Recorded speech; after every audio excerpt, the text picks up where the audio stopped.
pension. Et nous allons à présent entendre Son Altesse le Cheikh Tamim bin Hamad Al Thani, émir de l'État du Qatar. Je prie le protocole de bien vouloir accompagner Son Altesse que j'invite à prendre la parole devant l'Assemblée.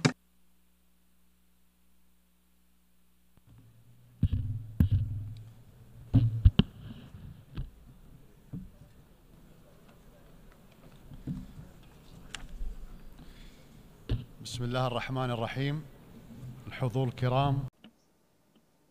Au nom de Dieu, le clément, le miséricordieux. Excellence, que la paix, la miséricorde et les bénédictions d'Allah soient sur vous. De prime abord, je voudrais féliciter son Excellence, M. Philemon Yang, d'avoir accédé à la présidence de la 79e session de l'Assemblée générale. Je lui souhaite plein succès dans le cadre de ses fonctions. Je souhaite également dire ma gratitude à son Excellence, M. Denis Francis, des efforts qu'il a déployés lors de la présidence de la session précédente. Nous apprécions également le rôle important joué par son Excellence, M. Antonio Guterres, le secrétaire général de l'Organisation des Nations Unies, dans le renforcement du rôle de l'organisation et la réalisation de ses nobles objectifs. Monsieur le Président, l'agression flagrante à laquelle le peuple palestinien est aujourd'hui exposé dans la bande de Gaza est la plus barbare, la plus horrible, et représente la pire violation des valeurs humaines et des conventions et normes internationales. Il ne s'agit pas d'une guerre qui respecte le concept de guerre bien connu et qui prévaut dans les relations internationales. C'est un crime de génocide ayant recours aux armes les plus modernes contre un peuple assiégé dans un camp de concentration sans qu'il ne puisse échapper aux bombes pilonnées et larguées par les avions. Les décisions, les condamnations et les rapports ont été épuisés et il ne reste plus que le crime flagrant, continu, prémédité, sans dissuasion, et dont les victimes sont des enfants, des femmes et des personnes âgées. Nous nous opposons à la violence et aux attaques contre des civils innocents, qui qu'en soient les responsables. Mais après un an de guerre, et après tout ce qui a eu cours et continue d'avoir cours, il n'est plus possible de parler du droit d'Israël à la légitime défense dans ce contexte sans devenir complice de ce crime, sans le justifier. Aucun responsable ne peut affirmer qu'il ne connaît les faits, puisque ceux-ci sont connus et que les organisations internationales signalent des bombardements contre les écoles et les hôpitaux, signalent que la nourriture et les médicaments sont utilisés comme armes. Et alors que les intentions des dirigeants israéliens ont été publiées et déclarées publiquement. Par conséquent, le fait de ne pas intervenir pour mettre fin à l'agression constitue un scandale majeur. Mesdames et messieurs, chaque année, je monte sur cette tribune et je commence mon discours en évoquant la cause palestinienne, l'absence de justice, le danger qu'est celui de pouvoir croire qu'on peut faire fi de cette cause. J'évoque les illusions que sont celles d'une paix sans solution juste. Je l'ai fait chaque année à une époque où la question palestinienne était absente des discours des représentants des grandes puissances de notre monde. Certains sont tentés par la possibilité de marginaliser cette question, de mettre un terme à ses préoccupations ou la faire disparaître sans la résoudre. Mais la question de la Palestine est difficile à marginaliser, car il s'agit de la question de peuples autochtones sur leurs terres qui sont soumis à une occupation coloniale. Cette occupation a pris la forme d'un régime d'apartheid au XXIe siècle. Peut-on en faire fi? La cause palestinienne ne disparaîtra que dans deux cas, soit la fin de l'occupation, soit la disparition du peuple palestinien. Et il semble que d'aucuns en Israël souhaitent éliminer le peuple palestinien. L'agression israélienne en cours depuis près d'un an n'est rien d'autre que le résultat de l'absence d'une volonté politique sincère, de l'échec délibéré de la communauté internationale à résoudre la question palestinienne de manière juste et de l'insistance des autorités israéliennes d'occupation à imposer un fait accompli aux Palestiniens et au monde. et ce en ayant recours à la force. La guerre brutale en cours a porté un coup de grâce à la légitimité internationale et a gravement porté atteinte à la crédibilité des concepts sur lesquels la communauté internationale a été fondée après la Seconde Guerre mondiale.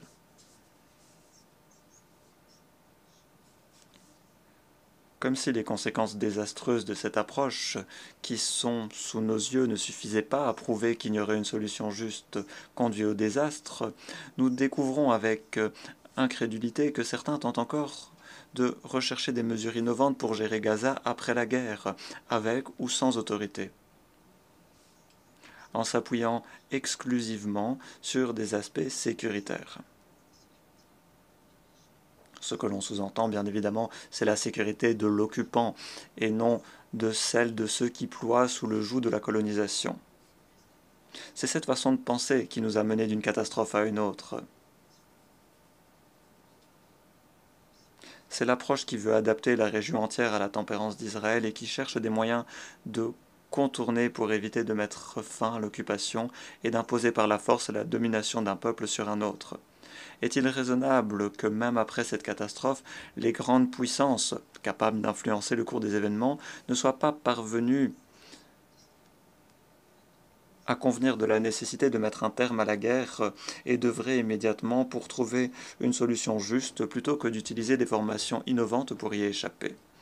La fin de l'occupation et l'exercice par le peuple palestinien de son droit à l'autodétermination ne sont ni une faveur ni un don de la part de qui que ce soit. Malheureusement, le Conseil de sécurité n'a pas réussi à mettre en œuvre ses résolutions sur un cessez-le-feu dans la bande de Gaza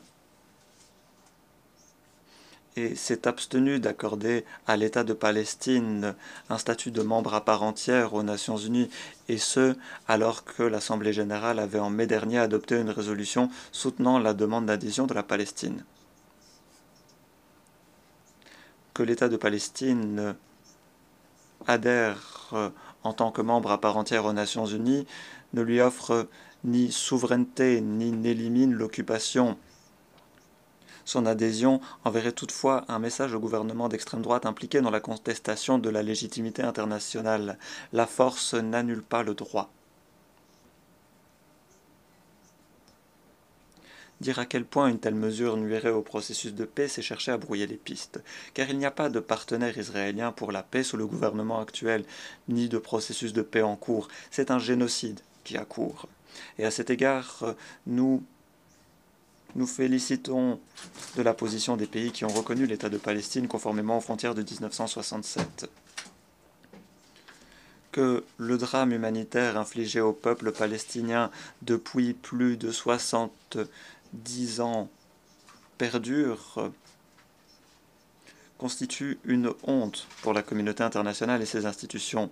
Tout discours sur la sécurité, la paix et la stabilité au Moyen-Orient et dans le monde entier n'a aucun sens s'ils ne sont pas assortis de mesures concrètes aboutissant à un cessez-le-feu immédiat et à la cessation de l'occupation israélienne sur toutes les terres arabes.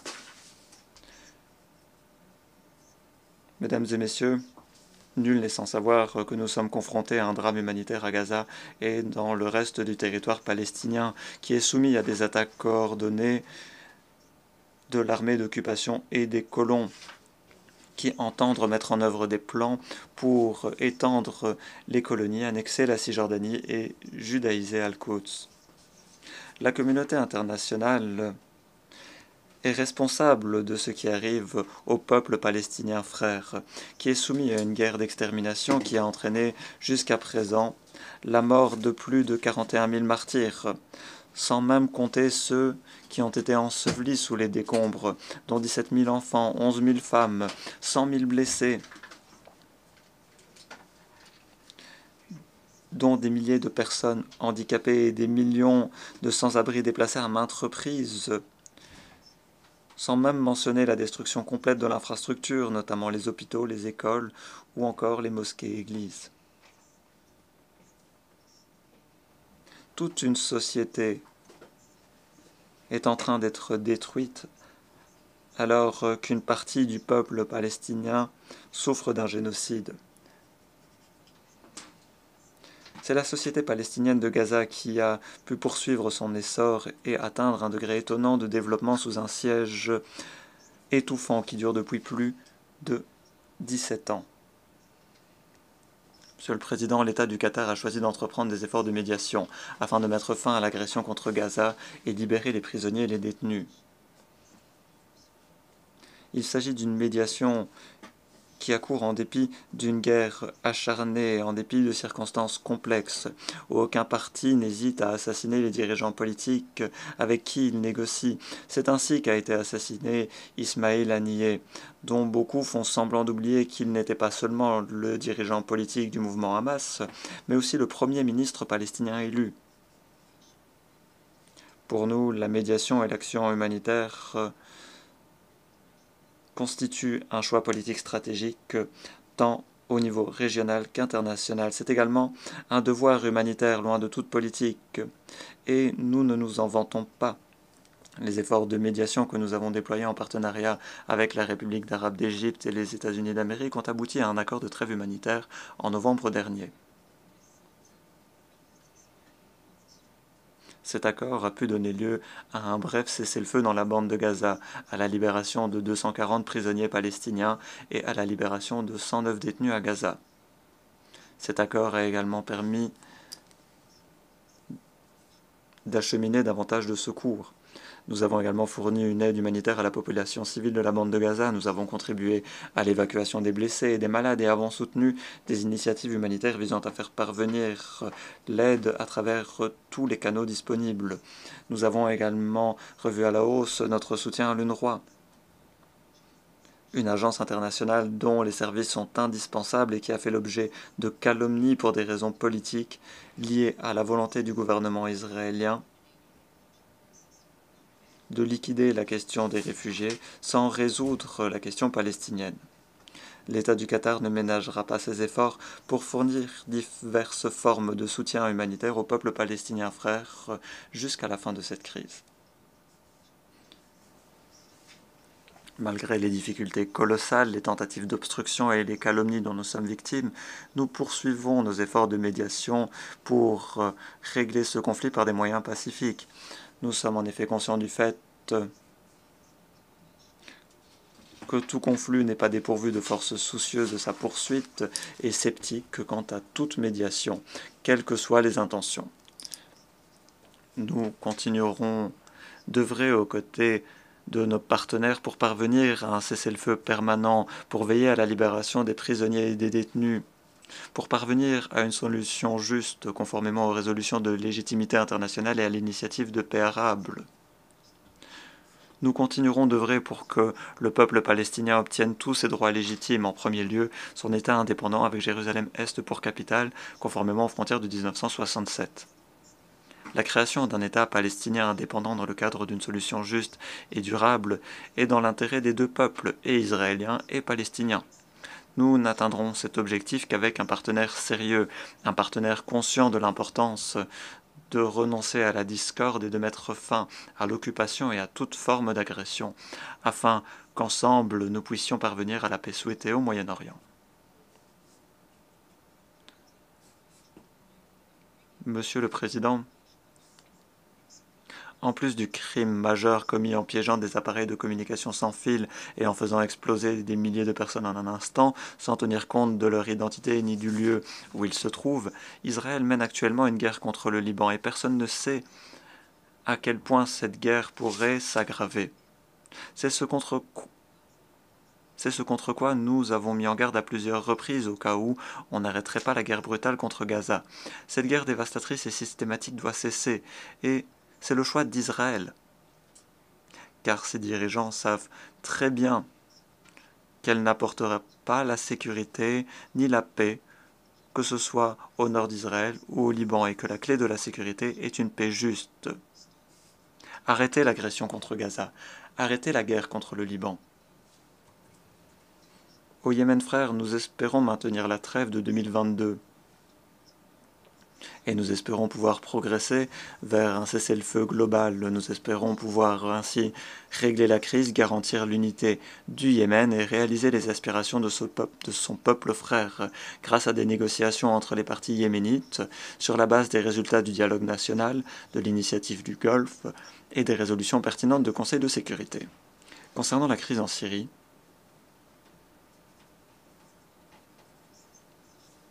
depuis le début de cette crise, la position de l'État du Qatar a été claire.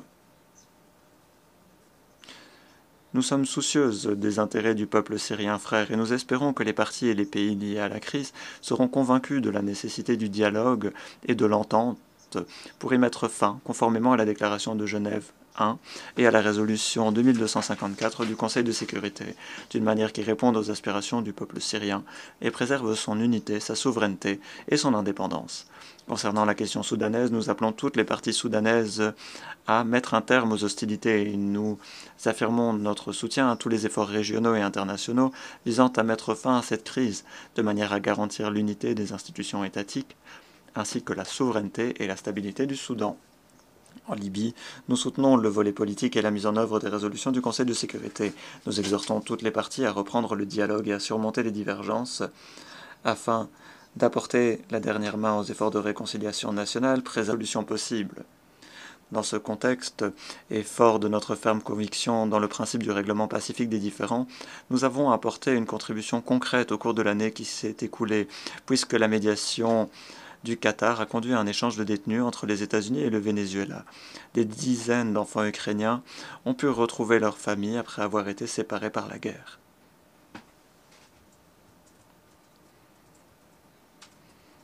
En conclusion, nous affirmons que l'État du Qatar ne ménagera pas ses efforts alors d'œuvrer avec ses partenaires internationaux et les Nations Unies pour consolider les piliers de la paix, de la sécurité, du développement durable, des droits humains et de l'État de droit à tous les niveaux, et pour surmonter les défis mondiaux afin de parvenir à un avenir meilleur pour tous. Je vous remercie. Que la paix, la miséricorde et les bénédictions d'Allah soient sur vous.